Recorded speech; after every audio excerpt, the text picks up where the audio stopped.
What's up, YouTube? This time in this video, we're going to do something a little different. It's not going to be Pentax specific. I know, but hear me out. This one is going to be dedicated to the beginners of photography in regards to the age-old question, what camera do I get? Do I get a Sony a7 III? Do I get an a7 II? Do I get a Canon RP? Do I get a Nikon Z7? Do I get a Pentax DSLR? All these questions, right? You're just starting off.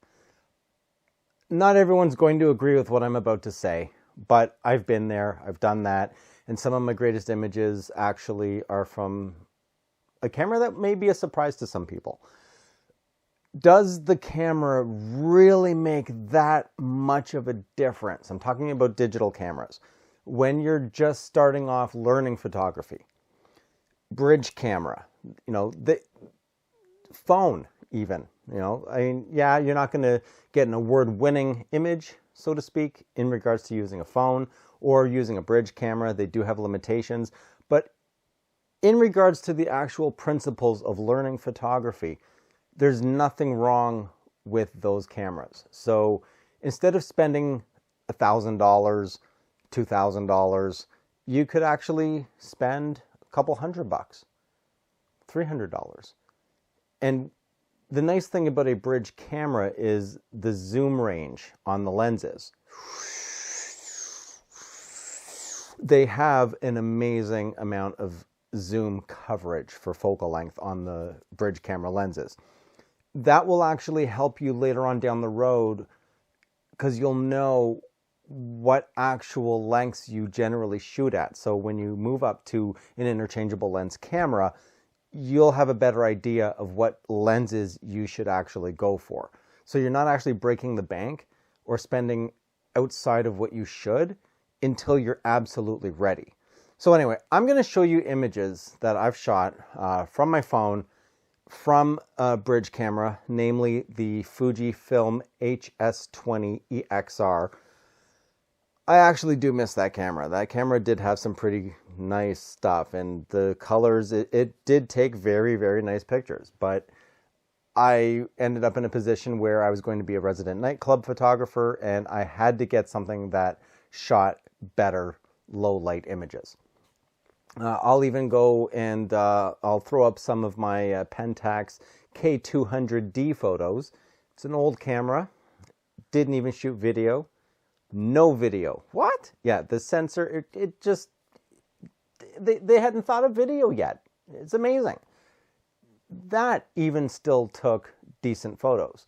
So I'll show you all those, and then you guys can be the judge if I actually know what I'm talking about, or if I'm not. So let's just go. All right, so we're going to start off with images that were captured with the Fujifilm Finepix HS20 EXR camera. It was a bridge camera, integrated lens with quite a large zoom. I believe it was equivalent 720 millimeter zoom range from, I believe it was around 24 or 28 wide. Anyway, here's the camera. So it was a very nice camera, very similarly styled as a DSLR. Yeah, and that was pretty much what I used for a number of years. Got some really good images. So this first image that I had actually shot with it, and actually I'll allow all this data here on the side so you can see it actually is the camera that I'm saying. This was shot at the zoo in Toronto, this panda bear. I mean, these images aren't going to be the absolute sharpest, but remember, this is in regards to beginner learning photography, okay? So, I mean, I wouldn't expect to have the latest and greatest absolute pixel peeping, super high sharpness quality. It's for the basics, the principles of photography. Now, here I've got a snake. I don't remember if it's a python or not. I'm not a snakeologist or whatever you call them. Again, this was shot at the zoo, which is why the lighting is a bit off, because they were using the UV lights and it was a greenish gray background. And anyhow, this actually did show a fair amount of detail. So again, this was shot with a simple bridge camera. I believe I had paid, I think $300, $400 or something like that for the camera. Ran it for a number of years. Outdoor shot, it was great. It was a really fun camera to use. Had a lot of interesting features. And this one here, same camera, the Finepix HS20 EXR. It's my daughter getting ready for dance. I just wanted to do a quick black and white thing while my wife was putting the makeup on. A little bit of eyeshadow and stuff, you know. Oh, yeah, and don't... this is when I was still trying to figure out my stuff. I didn't know what I was doing in regards to... See, this is back in 2014. You know, when I was... Yeah, I should start pushing my photography. So this was one of the absolutely terrible logos I started off with. Good thing I decided on something later on. And this shot here was actually the sunrise. What time was this actually? 6:16 in the morning. This was at our trailer that we used to have right by the lake. And, you know, just the really soft tones and hues. And, you know, this camera, it may not have had the absolute dynamic range of what we're used to right at this moment. But remember, this is back in 2014. It's a very small sensor camera. And for what it was a remarkable camera. And it absolutely could grow with you. It offered raw shooting. It offered manual settings, auto exposure, had a very fast frame rate, had a 2.8 aperture lens. I mean, you know, this would have been this was a good platform to really dive into digital and, you know, get myself back up to speed from when I was shooting film and then took a break. And this was another shot of the sunrise here at 6:17 in the morning. You know, and yep, it even has little starburst thing here. And again, just a simple bridge camera. This was another shot of our resident chipmunk. Oh boy, a resident chipmunk that would always show up every day and yam away all the peanuts. And I remember this. I almost stepped on this poor guy when I was walking out of the trailer. It was just sitting there right on the deck. I just took one step. I'm like, whoa, that was close, man. Well, okay, what are you even doing here, man? You need to move, guy.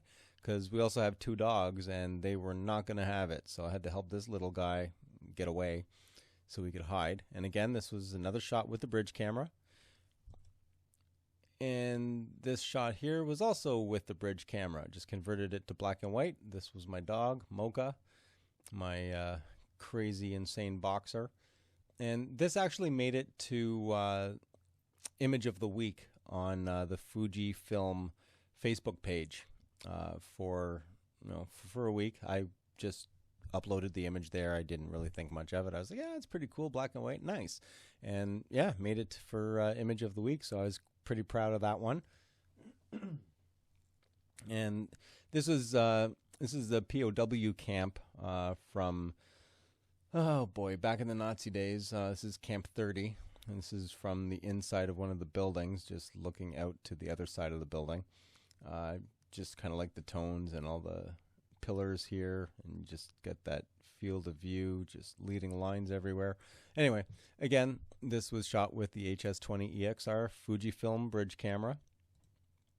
And now this one was also done with the Fujifilm bridge camera. Yes, this is my image. Made it on the Canadian press on a Canadian manufacturing website in regards to the Toronto waterfront chair saying it's too early to cancel this giant project they had.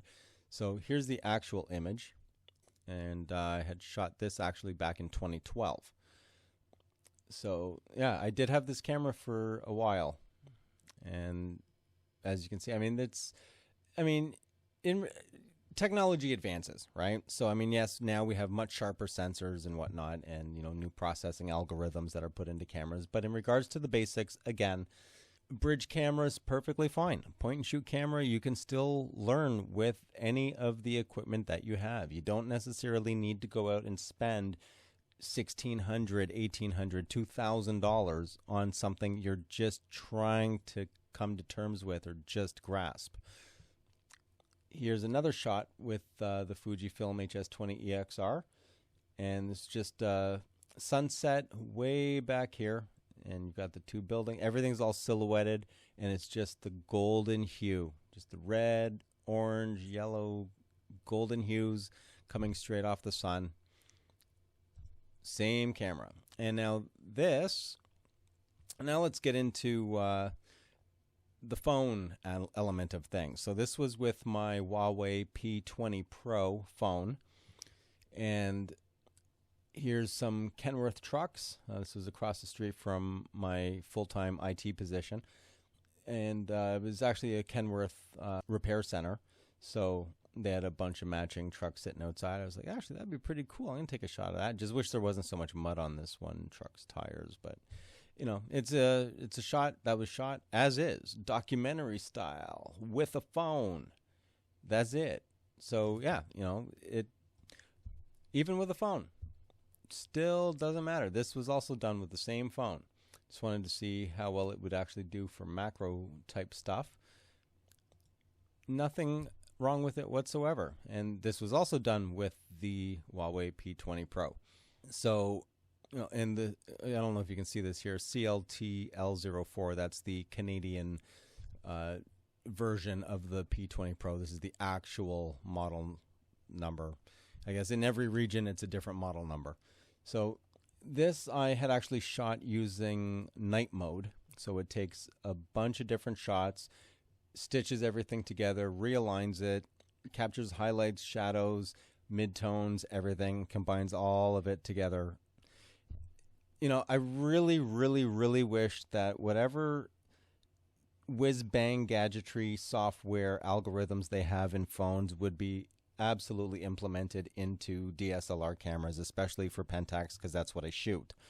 That would be absolutely remarkable. Being able to stitch something handheld that you're holding for 4 to 8 seconds and it still manages to stitch it together and you don't lose anything. I mean, that's just absolutely remarkable. And it would be nice if they figured out a way to get some of that AI goodness just to make those situations that much easier. I would still prefer to use a tripod and just use a low, really slow shutter speed. Always gives you the best results. But there are those times you just don't happen to have a tripod. You happen to be somewhere. You see an opportunity, but you can't make it happen because you're missing the tripod. You know what I mean? So it would be nice just to have that just in case emergency fallback thing. But anyway, so this shot was done with the phone. And this was a shot not using any of the whiz-bang gadgetry on the phone. So comparing these, so yes, you can actually achieve the same thing, especially with any of the modern phones now. They all pretty much have the same ideas. They all have, you know, night sight, night light, light bright, whatever, night mode you want to call it, or whatever they call it. So yeah. And the next one is another shot. This was out in Nova Scotia. It was just a crazy sunset because, I mean, just the shadow cutoff right along here. And, you know, we just hit the brakes on the side of the road. I whipped out the phone, took the shot, and this was the result. So again, being able to see as an artist is the most important element. Being able to see things and be able to tell if it actually makes a decent picture or not. You can have the greatest equipment on the planet, but if you haven't cultivated your eye in order to see in a different way, it doesn't matter what equipment you have. You can still make everything just look like a snapshot. It does not matter. And here is a shot of our other dog, Coda. And this was done with the Pentax K200D with the DA50 1.8 Plastic Fantastic. And here is my dog Mocha again. Same setup, K200D 50 1.8 at f2.8 with flash. And this was shot with flash as well, I believe. Yep. This was also shot with flash.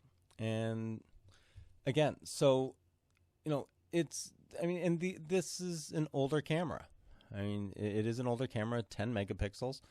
The HS20EXR is technically 16 megapixels, but for the best image quality, you had to run it in 8 megapixel mode, and it would bind pixels together and do all kinds of other stuff. But at the end of the day, going through these images with the age of these cameras and, you know, grabbing these shots just with a phone, There's absolutely no reason why you need to spend $2,000, $1,800, $1,600, $1,500 just to get a camera to then spend more money on a lens when it's just something you're dabbling with. You're not even sure if you're really going to get into it.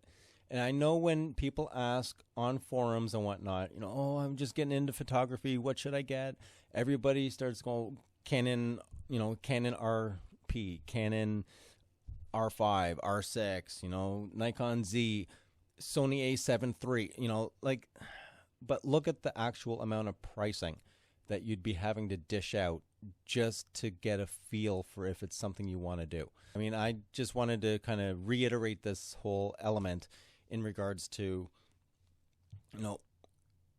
really take a deep thought process and weigh out all your available options and think down the road in regards to lenses and all that stuff, and look at what the total actual cost would be, and not a matter of just, I need to buy the latest and greatest right here, right now, even though I have no idea what I'm doing.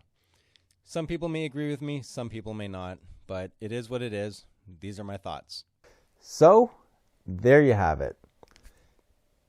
All different cameras, from a phone to a bridge camera to a CCD old sensor that couldn't even do video. Nothing wrong with the images. Nothing.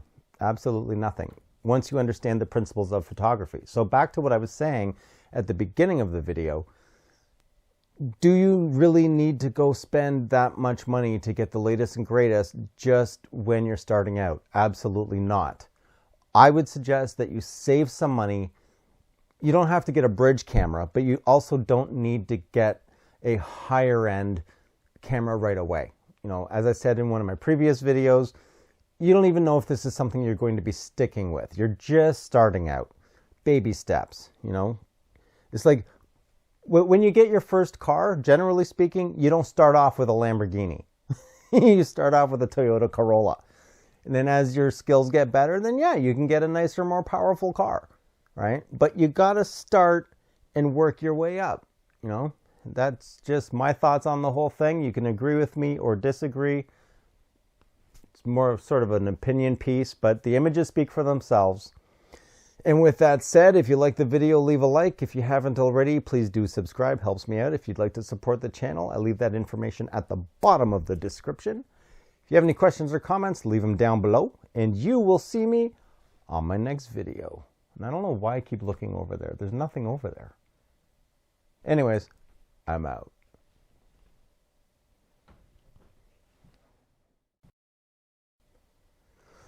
So, there you have it. Let me try that again.